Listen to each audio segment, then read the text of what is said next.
The Brutal Death Theatre podcast is sponsored by Dropcorn, essential snacks for entertainment's sake. Go to our site, popitlikei'sdropcorn.co.uk and enter the code DEATH for 20% off your first mega bag. Hey, we like to binge watch too, so the more the better. So, enjoy dropping. Terms and conditions apply. Mega bag size is otherwise known as toddler volume. Please do not let your child get lost in one.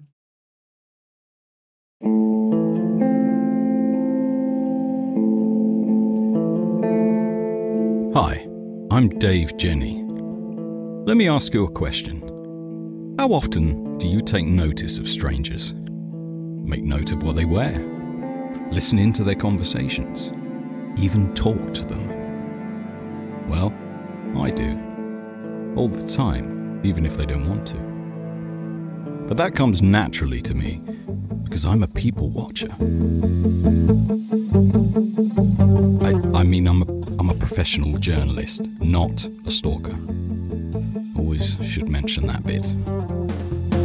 I'm on the devil's road, but no one's gonna save me from the reaper. I'm all alone, but no one's gonna save me from the reaper. The stars are bright, but they say you're gonna die tonight, yeah. So welcome to the Brutal Death Theatre. Welcome to Brutal Death Theatre. True stories, true intrigue, true crime. Allegedly. I think that covers us. Welcome to the Brutal Death Theatre of life. Dave, can you shut up? I'm trying to watch Line of Duty. Oh, for God's sake. You said I could have this time, right? You agree? That's not the issue. It's not the issue. Unicorns. What do we know about them? Well, we know they're made up. Either that or horses just having a laugh at our expense. We also know that people love the idea of them. Oh yeah, I don't trust nobody who don't like unicorns. Or centaurs. Centaurs? Yeah, Why? well, they're sick, aren't they?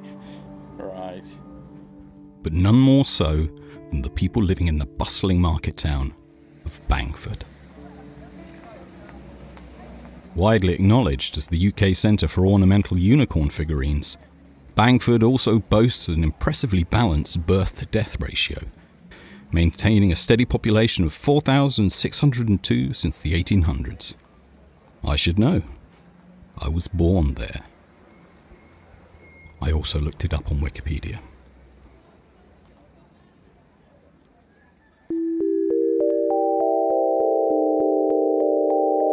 But could this bizarre equilibrium of mortality be down to a sinister pagan law, which mirrors the door policy of unpleasant city nightclubs? One in, one out. Or an exceptionally lazy census taker, high on gear and keen to finish work early so that he can score again. Could it even be the toxic quantities of lead found in the local water supply, where, following a failed operation to replace the ancient pipeline, the crew were all found dead, possibly because of a fatally over-diluted orange squash? No one could possibly know for sure. Indeed, I had always pondered this very question growing up. But one day, I found out how far down the rabbit hole went.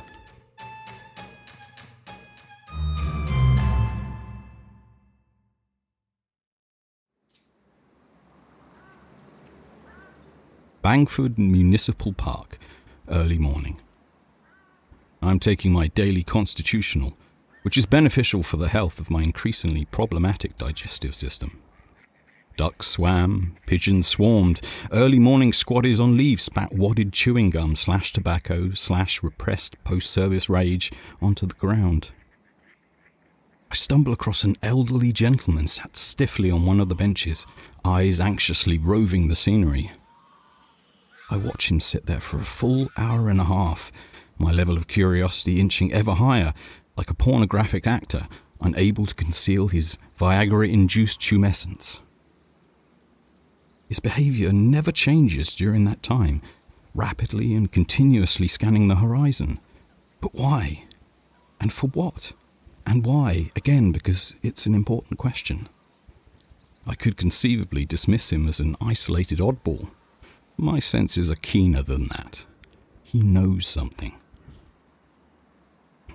I approached the bench with care, and keen to assuage his clearly frayed nerves, coo, "What's the jig, friend?"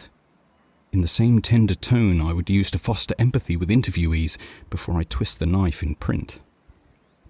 He'd clearly seen some shit and needed to be handled with kid gloves. He opened his cracked mouth to speak and told me something extraordinary.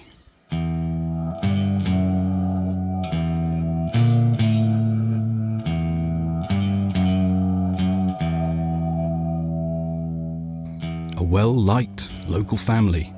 Low income, possibly working class, but well-liked all the same. Mother, father, daughter, son. One day, they vanish. But that's not all. 4 bludgeoned corpses are found in their ultra-spacious Blizzard SHL-70 deep freezer. And that's not all. Every reporter who has tried to file a byline on this story has been lent on by shadowy figures from the council. Someone powerful does not want this investigated. Are we done? Not just yet. There were no unicorn figurines anywhere in the house. For those of us that know Bangford, the family definitely would have been shunned if there hadn't been at least one mythical equine representation in situ. At this point, it's worth noting that the old man didn't say it exactly like this. I've jazzed it up to make it sound like genuine dynamite. The amount he stuttered would have made transcription nigh on impossible. It certainly would have aggravated my carpal tunnel. But my mind is reeling. There was something to what he'd said. I could feel it. Even if it was lies spun by an addled mind, all my journalistic senses told me it had to be true. He knew too much.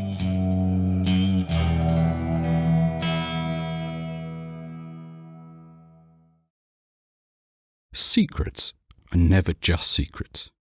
It takes 2 to hold one, and only 1 to release it. Don't examine the logic of that too much, it just sounds good. But what I needed to do now was gauge just how much the general community knew about this, especially with the lack of official coverage. I ventured to the local supermarket and lurked near the cucumbers.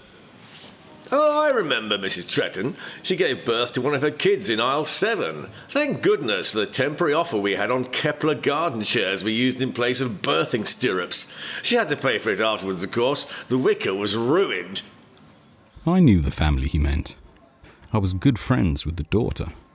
Yes, we'd had sex. Often, actually. Very, very, very often. And anywhere, openly. But we were never in a relationship.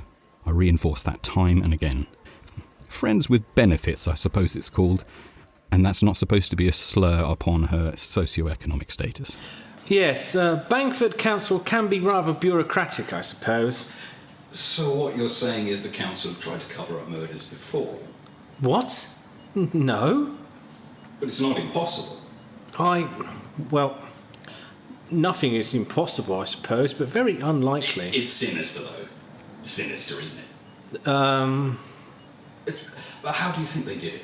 A butter knife to the sternum, broken glass in the mayonnaise? Okay, this bit is hypothetical. Well, I saw a man on television choking someone out by doing this. Whoa. This is radio, right? You need to describe what you're doing, please. Oh, sorry. Yes, of course. Makes confused face with a trace of apprehension. No. I quickly moved on from him. I had no time for bullshit artists. Oh, I know the family well. Yes, lovely people. Holidaying in Antigua, I think. Clearly, someone had gotten to her. Likewise, for many of the people I approached. They affected a cheery, carefree air, acting as if this poor family had not disappeared under their nose, and bodies materialised under dark circumstances. They simply parroted the official line, to pretend that everything was all right. Nothing was wrong. Continue on with your life. It's just a regular day. Normal. Usual, standard, typical, stock, common, average, unremarkable. You get the picture. But my life had changed.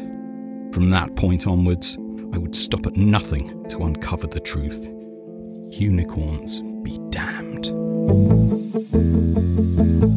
Join me next week when Brutal Death Theatre returns.